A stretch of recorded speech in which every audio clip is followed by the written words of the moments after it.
Gilles Alingeti aux États-Unis face aux investisseurs américains. Likamoroka moye kamusingai na bino comme d'habitude au messana ko kamwa na mboka na biso RDC. To continuer ka ko kamwa kaka. Gilles Alingeti face aux investisseurs américains. Akebisa bango ke na RDC guerre ezalaka te. Game ya M23 et banité.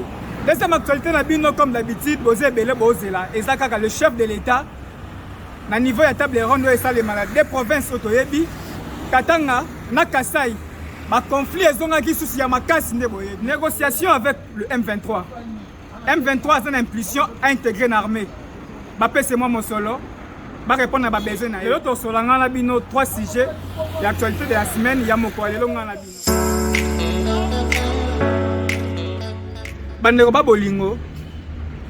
Actualité de la semaine. Na ye lisusu ko pesa bino lisusu actualité na bino comme d'habitude. Actualité na bisa liboso auto décrété par rapport à le Gilles Alingeti, inspecteur général ya finance. Mais c'est Gilles Alingeti face aux investisseurs américains a dit courage à roloba tout fort et tout haut en disant ceci que na mboka na biso République démocratique du Congo il y a eu jamais de guerre. Guerre ezalaka tout le monde en la télévision. Ils ont plus ou moins 2000 km na ba institution. Mibeko likondi ya mboka na biso plus ou moins 600 km na province ya Nord Kivu. Pour na biso ba Congolais tout ça ba indignation makasi ya koyoka ba propos tenus ya inspecteur général Gilles Alingeti kolobaka que guerre na mboka ezate. OK ngana bino tebi que guerre ezali. Ezali ko insulte vis-à-vis na biso ba Congolais na bandeko to perda bandeko ya basi bandeko ba maman na biso pe bandeko na biso ya basi. Koloba que guerre ezate, ça fait quand même très mal au cœur. Non, c'est dans la message la Alingeti quand même pour se péler à la gestion pour la patrie financière. Là nous sommes d'accord avec lui. Mais quand on koloba na ba investisseur que guerre ezana mboka te en tout cas c'est de la poudre aux yeux. Parce na biso ezate déplorer pour anini que non bato ba censé ba lobela biso, ba défendre biso mais face au monde entier bazo avouer que c'est la réalité sur le terrain. Koloba guerre ezate, c'est de la poudre aux yeux. Koloba guerre ezate, c'est une insulte. Koloba guerre ezate, ce manque de considération, manque de respect dans le peuple congolais. Ngana bino toyebi ke guerre ezali, guerre ngo eza provoqué par les occidentaux toyebi, y compris na bana mboka na biso RDC. Basa complicité. Bon, mais on a besoin de Congolais, lequel biso ngamule, lequel biso a problème, lequel se souffrance. Au lieu de se réjouir, na bon mais on a biso, to comme il faut souffrir pour na bon mais on a. L'actualité de la semaine à bino et yene ko yebisa bino. Ndenge ba autorité ba se conduire, ndenge na bango, ndenge ba loi mboka et ça respecter te mon amoto sa makamu ndenga yili. Affaire Gilles Alingeti, ça fait vraiment très mal au cœur qu'on se le dise entre nous. Aka ko lobelo ko mususu mais bon côté. Les investisseurs en question dont il y a la vision, tous les investisseurs partout dans le monde entier, ils ont toujours l'information de l'endroit où ils doivent investir.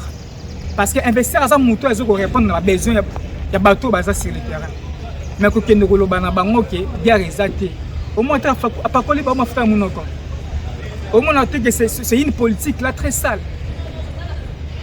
La gestion a une patrie financière, mais contre ma propos n'est tenu, je ne suis pas d'accord. Nous sommes vraiment contre à 100%, même à 1000% pour exagérer.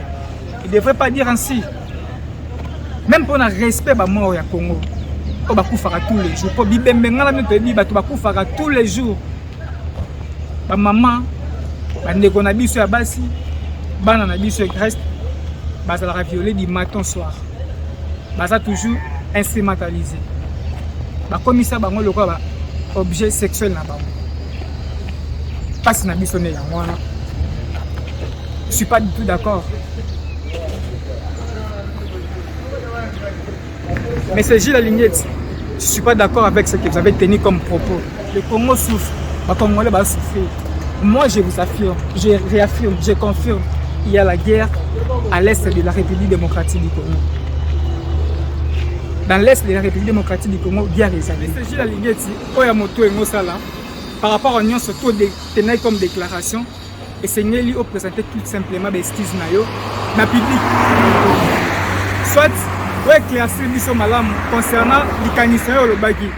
Peut-être la population va comprendre que bien té. Aux la seule personne qui a mieux placé pour faire comprendre pour la seconde fois aussi. Nous avons vu que non, la République démocratique du Congo, na partie est, guerre est allée. Guerre je dirais pendant plus de 20 ans d'années. Guerre aux Obomabatu chaque jour. Oh le bassi, ma maman, ma coco, ma mère, la violence du matin jusqu'au soir.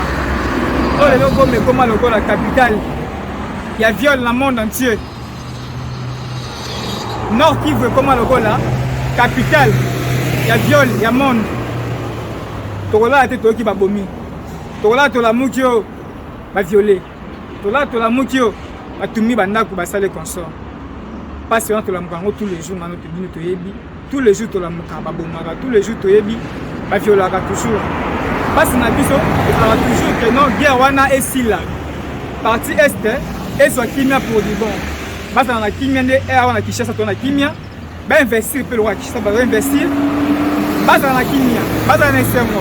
Qui sont tous à na ligne même atmosphère où ils sont à Kinshasa awa bango pe baza pe na droit pe ya vivre na même atmosphère où tous sont na Kinshasa mais les lots ils a pas si comme toi que le investir na Goma ils a pas si comme toi qui investir na Sud Kivu et a pas si comme toi investir na partie est la République démocratique du Congo pour na nini pour massacre ça les mara tous les jours pour génocide ça les mara tous les jours pour violer ça les mara matin midi soir. Et ça, si j'ai te posé le bino dans l'actualité de la semaine, les lots, tu aborder na bino. Ma question, c'est pas na bino. Tu es à disposition pour répondre à bino. Mais tu sais dans la bino. Par Congomani, ici, quand tu as besoin, bon, mais quand peut agir dans la situation où tu as vraiment besoin, il y a une réaction à bino. Concernant le problème, ils ont touché biso. Il y a partie est. Tu as mis tout dans la bino. Guerre ici, la colonie. À quand on fait de cette mélodie? Comme là, je l'ai tongo pourquoi? Bazo pour ma chaque jour. Et puis que est ça la Congo et ça la Bongoni. Nicolas ba mengo na biso. Et là ba mengo na biso ça c'est ma bonne biso et ça la kinga pour na biso. Les là ba mengo na biso comment problème pour na biso. Et comment souffrance pour na biso. Et comment mal mis pour na biso. To comment mal à l'aise pour na nini? Pour na ba mengo nzamba pesa biso. À quand la fin de cette mélodie? Partie est rosa kimia mon colonini. Mon colonini peut est ba rosa kimia. Mon colonini est peut pas vivre né qui sont de vivre à mon colonini. Mon colonini ba rebelle wana peut ba rotika Goma, ba rotika est de la République. Na ebité to senga nini? O senga to pesa bango po batika est. To appelle leur pesa bango te po mboka zamboka na biso. To ko peut négocier pe na bango te. Ce qui négociation c'est que bango ne ba longo sika bazali ba koluka biso en supplication. Peut-être so to yoka bango. Mais kolonga biso koluka bango c'est déjà une faiblesse. C'est une mauvaise diplomatie. Jamais to longo sika to zali to ke luka rebelle, to ke luka mongone sika ezali. M23 lisusu avec chef de l'État Félix Antoine Tshisekedi négociation ke ba futa bango ba intégrer sous armée niet. Il n'y a pas photo, il n'y a pas flash. Comment biso to négocier? Na ba rebelle o ba M23 ba violera biso tongo midi pourquoi? Bango ne sengé ba epa na biso pour ba négocier. Et non biso. Table ronde na Katanga, pe na Kasai. Chef de l'État est mort qui part. Avec reçu azalaki accueilli par le premier ministre Sama Lukonde. Et azalaki pour pacifier simplement toutes les deux provinces. Qui met côté à gauche, qui met côté à droite. Akenaki tout simplement pacifier. Pour combattre, on va bien un tribalisme. Et c'est le qu'on a yo et c'est ngelito battre. Tribalisme zone sur makasi ya osakanate na kati mboka na biso Congo. Yango monaki mokonza mboka kendaki kuna na Katanga pour pacifier toutes les deux provinces. La Kasai et la Katanga. Na sommet wa bengi table ronde. Table ronde est uniquement pour pacifier tous les deux peuples. Peuple katangais. Merci mingi pour comme bien la soupe émission na bino bo message pour la actu de la semaine, actualité de la semaine. Merci mingi. Nous bo soutenir la émission na bino et salinga et c'est mingi. Bon continuer toujours pour la émission na bino yo et bon continuer toujours pour soutenir l'émission surtout pour vous s'abonner, massivement. Vous s'abonner massivement dans différents site ya réseaux sociaux bo s'abonner bo aimer et na osenga na bino pe soutenir bo soutenir yango sur le plan nzela ya losambo ya prière bo soutenir biso moyen financier pe bo soutenir biso yango te tozela matériel pe tozela pe lisusu po émission na bino eza na qualité bo sengeli bolanda biso ezala na conforme na exigence o bino bolingaka et singa moi soutien na bino salutation na ngai na ba remerciement na ngai na tout haut et tout puissant Seigneur Jésus-Christ apesinga pema apesinga makasi na ko présenter bino émission na bino na ko révéler bino ba qualité na bino bolingaka mingi Louis Mulumba Clémence Molela en tout cas ba mbote na bino bisika bozami et na ke mingi libanda ande ko na ba diaspora ande ko na mingi les États-Unis d'Amérique mbote na mingi Clémence Laza Williams Lazamoto Joyce Laza esika bolanda ngai Mami Zinga adult yao yango wana